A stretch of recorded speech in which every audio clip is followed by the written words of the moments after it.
মানুষ আঁকাটা যত সহজ, মানুষ চেনাটা কিন্তু ততটা সহজ নয়। আমি আমার জীবন দিয়ে অনেক কিছু এক্সপেরিয়েন্স করেছি। অনেক সময় মনে হয় মানুষ অপেক্ষা প্রাণী হয়তো অধিকতর ভালো। আসসালামু আলাইকুম। Hey guys, this is Risha from Risha's Creation. Welcome back to my another new blog episode. আজকের এপিসোডটি হচ্ছে মিডিয়াম ড্রয়িং এপিসোড। তো আজকের এপিসোডে আমি একটি কিউট গার্ল ড্র করব। তোমরা দেখতে থাকো কিভাবে আমি গার্লটাকে ড্র করি, এবং আমি আজকে ফেসবুকের পেজ সেট আপ নিয়ে এবং পেজ মনিটাইজেশন নিয়ে কিছু কথা বলবো, এবং সেই বিষয়টিও শুনতে থাকো। প্রতিটা মানুষেরই সেলফ ডিপেন্ডেন্স হওয়া প্রয়োজন। বিশেষ করে এই কথাটি আমি আমার আপুদেরকে বলবো। কেন জানি না, আমি পৃথিবীর মানুষদেরকে অতটা বিশ্বাস করতে পারি না, কারণ আজকাল পৃথিবীতে যা ঘটে যাচ্ছে আসলে তা বলার মতো না। প্রতিনিয়ত নিউজে কিছু না কিছু ঘটনা আমাদের সামনে চলেই আসছে।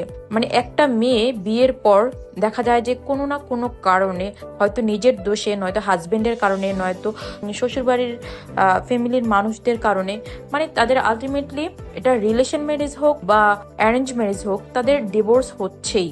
তখন দেখা যায় যে আপনার পায়ের তলায় যদি এক মুঠো মাটি না থাকে, তখন আপনাকে লাথি দিয়ে, ঝাঁটা দিয়ে আপনাকে ছুঁড়ে ফেলে দিচ্ছে।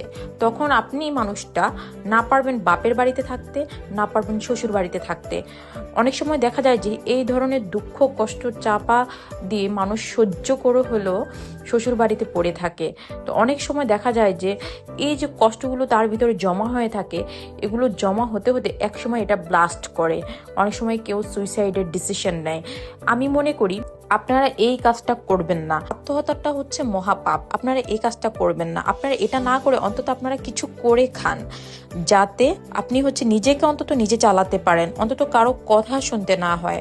আপনি যদি আপনার হাজবেন্ডের বাড়িতে না থাকতে পারেন, তার সাথে যদি আপনার কোনো মিউচুয়াল আন্ডারস্ট্যান্ডিং না থাকে, ডিভোর্স যদি আলটিমেটলি হয়েই যায়, কিন্তু টাকা পয়সা ইনকাম করে কখনো অহংকার বশত ডিভোর্স করবেন না।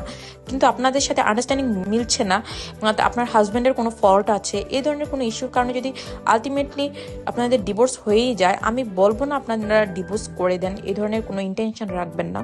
একটা সম্পর্ক অনেক দামি। চেষ্টা করবেন সম্পর্কটা টিকিয়ে রাখার। যদি আপনার লাস্ট চেষ্টা পর্যন্ত যদি আপনি সম্পর্কটা টিকিয়ে রাখতে না পারেন, আপনাকে যদি সেই জায়গাটা থেকে ব্যাক করতে হয়, তাহলে অবশ্যই আপনাকে সেলফ ডিপেন্ড হতে হবে। আপনি আপনার বাবার বাড়িতেও বেশি দিন থাকতে পারবেন না। আপনাকে কিন্তু আপনার বাবা মা কিছু না মনে করলেও, না বললেও, আশেপাশের মানুষ কিন্তু আপনাকে কথা শোনাতে ছাড়বে না। প্রত্যেকটা মেয়ে তখন একটা সময় পর বাবা মার কাছেও সন্তান বোঝা হয়ে যায়। এটা কিন্তু বাস্তব কথা। যতই সে তার বাবা মায়ের আদরের সন্তান হোক না কেন, এটা কিন্তু বাস্তবতা অনেক বেশি কঠিন। তো সেক্ষেত্রে বলবো, প্রতিটা আপু এবং ভাইয়া, আপনারা যারা অবসর বসে আছেন, তারা অবশ্যই জবের জন্য চেষ্টা করেন। আর বাংলাদেশে তো জবের অবস্থা জানেনি, যেহেতু জব করতে পারছেন না, তাহলে আমি আমার একটা ব্যক্তিগত সাজেশন থেকে বলবো, আপনারা অনলাইনে কিছু একটা করুন বা একটা উদ্যোক্তা হওয়ার চেষ্টা করুন। হ্যাঁ, উদ্যোক্তা হতে গেলে হয়তো আমাদের অনেক বেশি ইনভেস্টের প্রয়োজন।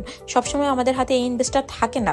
তো চেষ্টা করুন আপনারা অনলাইনে কিছু একটা করার, বা অন্তত ইউটিউব ফেসবুকের যুগে মানুষ করতে পারে না এমন কোনো কাজ নেই। তো সেক্ষেত্রে আমি বলবো, আপনারা একজন ইউটিউবার অথবা একজন ফেসবুক কন্টেন্ট ক্রিয়েটরও হতে পারেন, কিন্তু অবশ্যই সেটা ভালো ভিডিও হতে হবে। তো যারা ফেসবুকে কন্টেন্ট ক্রিয়েট করে মাসে মাসে লাখ লাখ টাকা ইনকাম করতে চান, তারা অবশ্যই একটা ভালো কন্টেন্ট পারপাস নিয়ে একটা ভালো পেজ খুলুন, এবং পেজটা মনিটাইজেশনের জন্য প্রথম কয়েক মাস চিন্তাই করবেন না।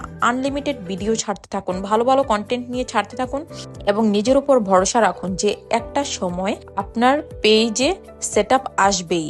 আর এখন আপনারা আরেকটা কাজ করতে পারেন। পেজে আগে বড় বড় ভিডিওতে সেট আপ দিত, এখন ফেসবুক ছোট ছোট ভিডিওতে অনেক দ্রুত সেট আপ দিয়ে ফেলে, সেটা হচ্ছে রিলস সেট আপ। তো আপনারা একটা কাজ করবেন, আপনারা ছোট ছোট রিলস ভিডিও আপলোড দিবেন। চেষ্টা করবেন মিউজিক কম অ্যাড করে রিলস ভিডিওগুলো আপলোড করার, তাহলে ফেসবুক পেজে ভায়োলেশনটা কম আসবে, এবং সেই ক্ষেত্রে আপনার ফেসবুক পেজে সেট আপটা খুবই দ্রুত চলে আসবে, এবং দ্রুত চলে আসলে আপনার ইনকামটা ঢোকা শুরু হয়ে যাবে।